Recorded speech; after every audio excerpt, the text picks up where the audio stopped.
नवाज़ हसन तस्वीर बेचन दिया।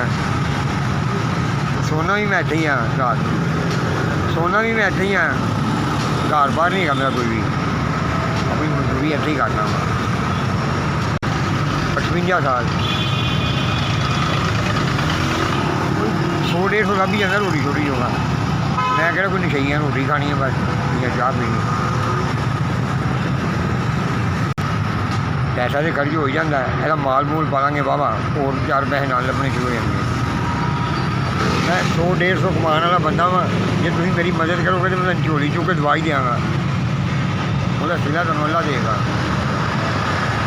गरीब आदमी है, शाला मार के अगे बैठा तस्वीर भेज रहा वा, अपनी मजदूरी करना रोटी छोटी खाने वास्ते। घर बार है कोई नाल बाल बच्चा। 25 साल हो गए ने इतने अड्डा लाने। 1998 आया, 1998 का ला रहा वहाँ।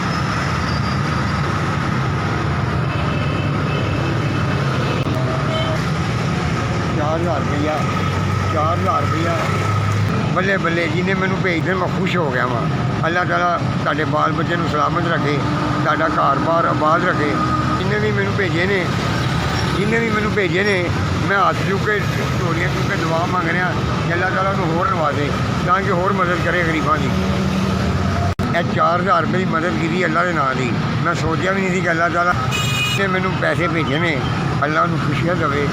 मैं दुआ करना कि बंदा कड़ी तंग ना हो, ऐसा ही खुश रहे, खुश हो खुरम रहे, आबाद रहे।